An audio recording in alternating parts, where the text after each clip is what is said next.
All right, welcome back, enthusiastic learners, to today's explainer. Today, we are unpacking a total, unmitigated HR nightmare.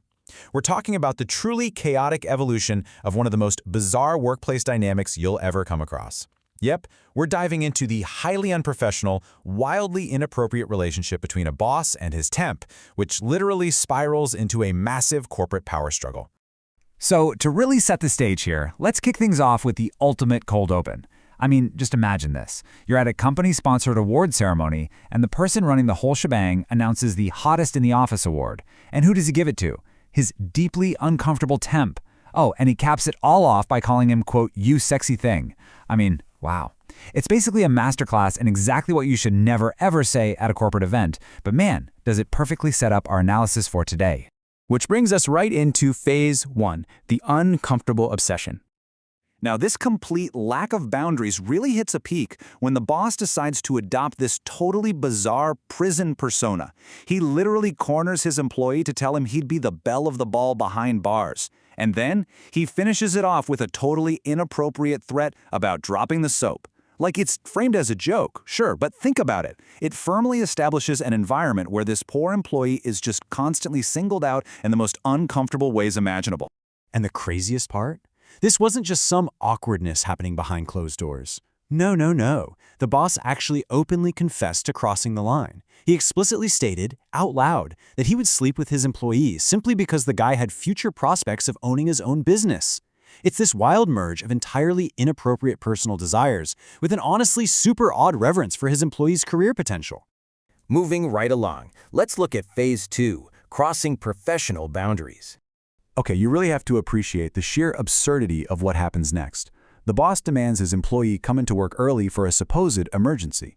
But the emergency? Yeah, he just wanted someone to fetch him a sausage, egg, and cheese biscuit. I mean, you can't make this up. And after securing his breakfast, he tells the employee to take his pants off and run around like in the movie Risky Business. Meanwhile, the boss literally goes to take a nap in his car. It is a complete 100% hijacking of an employee's time just for personal convenience and a quick laugh. And hey, if you thought the whole breakfast trap was a massive waste of company time, just imagine dealing with a superior who leaves voicemails using this incredibly offensive, exhausting list of alter egos. Imagine checking your phone at work and finding messages from Michael Jackson, Tito, Saddam Hussein, Eddie Murphy, Shrek yelling that he's a donkey, and even an angry girlfriend impersonation. It's just a relentless barrage of distracting, wildly childish behavior that's somehow masquerading as management. So, this really begs a serious question. Seriously, think about this for a second. How do you establish any kind of professional respect when your boss introduces himself to the office as Adolf Hitler? Because yes, that happens. He literally walks in, claims to be a student of comedy, and greets the room as a historical dictator. At that point, any tiny illusion of corporate authority completely out the window.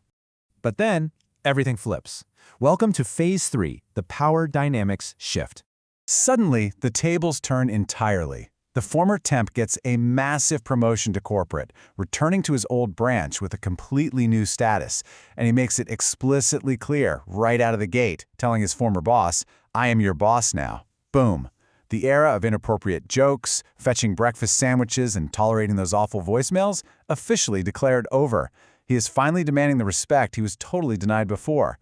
So there's an absolute culture clash happening here. It is night and day.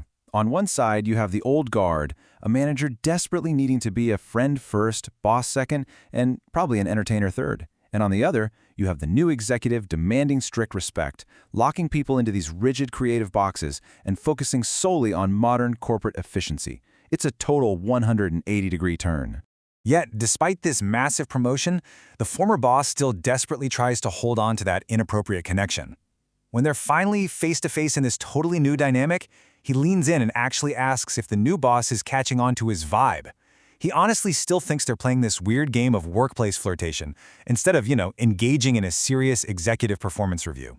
To which the new boss delivers the most blunt, icy corporate rejection possible. He just stares him down with a stark reality check and says, "I don't swing that way, this is inappropriate, and it stops right now."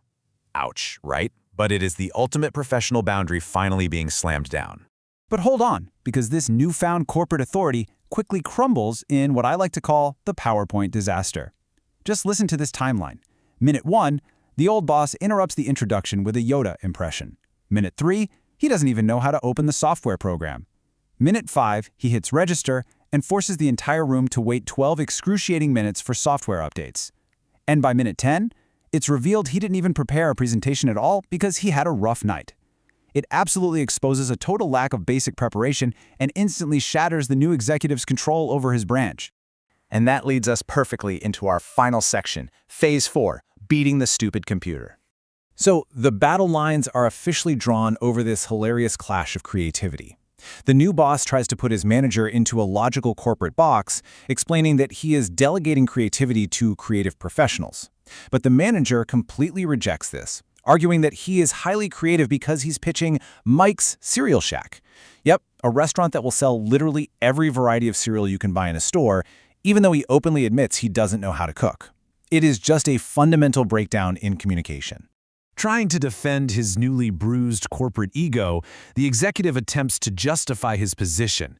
He claims his true talent lies entirely in high-level management rather than direct sales. He straight up admits he was never a good salesman on the floor, but insists he possesses the high-level skill set required to manage the people who are. But looking at the evidence we've covered today, we really have to ask the obvious question. Are you actually good at managing people? I mean, when we watch him actively suppress ideas, fail to command any respect in the room, and completely struggle to maintain control over a single, simple PowerPoint presentation, his actual managerial competence becomes highly, highly questionable. The suit might be brand new, but the skills? Definitely lacking. Ultimately, though, the old boss secures a massive, albeit totally petty victory. Outraged by the new corporate website technology pushing his traditional sales team aside, he literally waits until his top salesman officially outperforms the website's numbers. And then, he gleefully calls his new boss to brag, shouting that traditional human methods crush the new technology, and signing off with a deeply unprofessional insult. The student-turned-master gets utterly defeated by the very man who used to call him into work just to fetch a breakfast sandwich. You really can't write this stuff better. So, we'll wrap up our explainer today by pondering a final thought based on this incredibly chaotic timeline. Is this toxic cycle of workplace obsession, shifting power dynamics, and bitter retaliation finally over? Or does this final act of defiance just set the stage for even more corporate chaos? You know, when personal obsession masquerades as professional management, the real loser is almost always the company's bottom line. Thank you so much for joining me on this deep dive today, and I highly encourage you to keep questioning the dynamics in the world around you. Catch you on the next explainer.